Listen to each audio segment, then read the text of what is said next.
in the horse stance position, so your shoulders and your butt are at the same level. Your left arm to start with is on the ball where your wrist is higher. You can see there your wrist is higher than your elbow. Your shoulder is supported by the Swiss ball. And then what you're doing is you're travelling down forward, but just putting pressure against the ball. And just push against the ball at about 20%.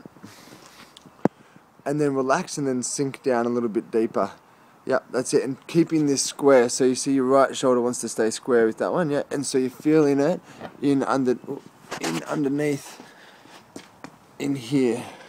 Yeah. So so squeeze down with your elbow, just squeeze at about 20%, so you're not trying to push the ball heaps, you're just pushing it at 20% down through your elbow and your forearm, and then relax and then just sink down a little bit deeper on that downward forward angle. Yep, good. Can you feel that? And through the front of your shoulder blade?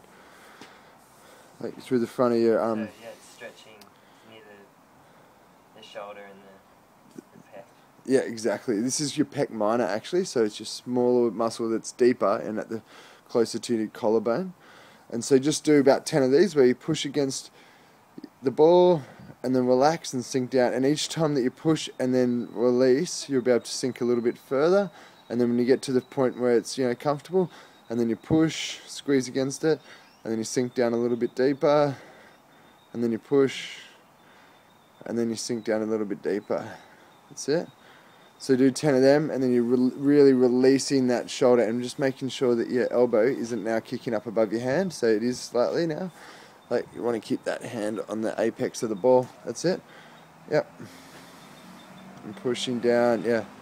And relax. So that's going to release a lot of that tension at the front. This is one of the best stretches that you can do for that area.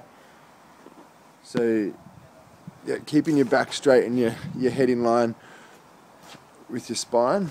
Like that, that's good. And then coming down, so imagine your chest is coming towards that point between your hands. Yep. And allowing your hands and your shoulders and your elbows and everything moving at the same pace. That's it. So your left side and your right side staying totally even.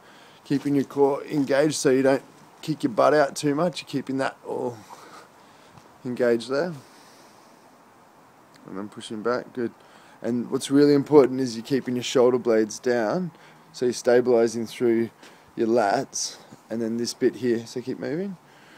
When you're moving, that's it, is staying stabilized, because that's going to get that mobility and strength and stability through here, which is your weak spot. That's it. And it's the same on the other side, so you don't want to neglect that either. So you don't want to just only focus on one side, you want to still focus on both. That's it. So you want to do about at least 20 of them, and if you do them every day, that'll be great. Yeah. Because that'll just get those shoulders down, and especially that left one, focusing on, because that'll want to kick up, because your trap here is really strong and just wanting to do heaps, so you want to keep that down and relaxed, but even. Yeah. That's it.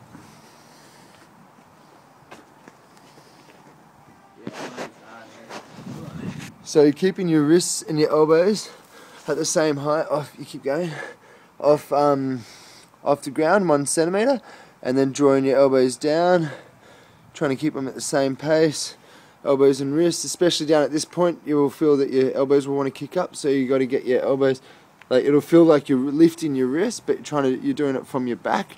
Yep, and then up above your head again. Just pop your head down on the ground. Yeah, good. So just everything's nice and in line. Try to raise your hands as far above your head as possible. Good.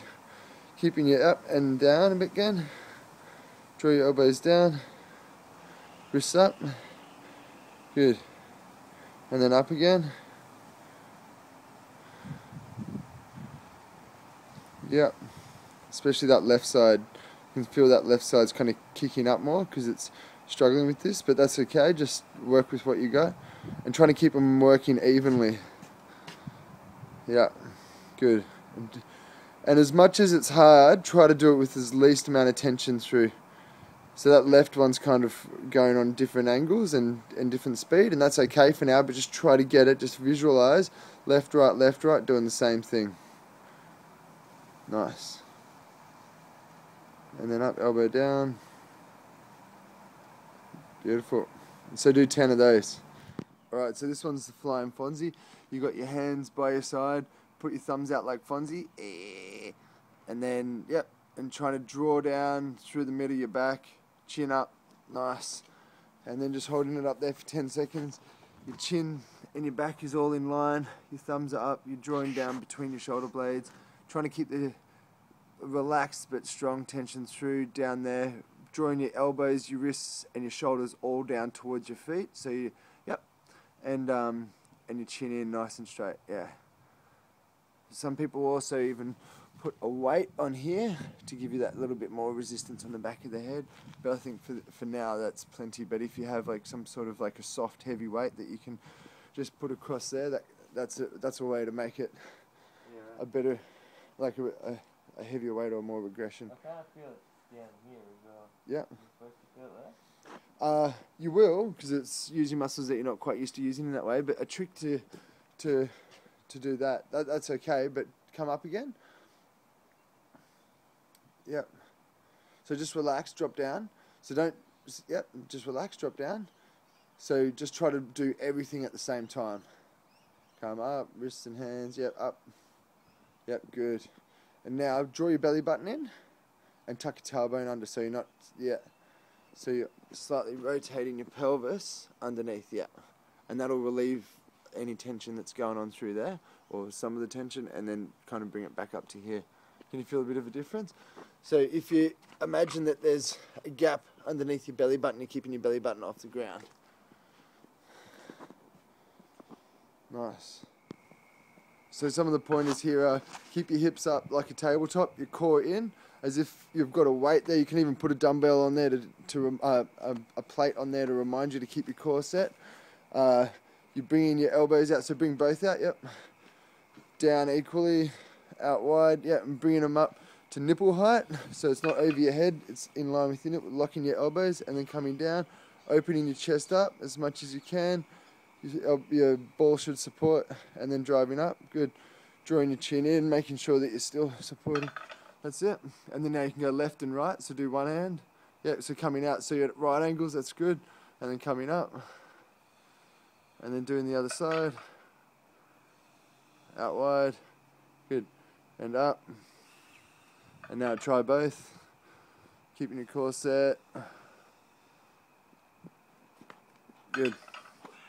So you could do reps of, say, 20 of them just to get that movement right.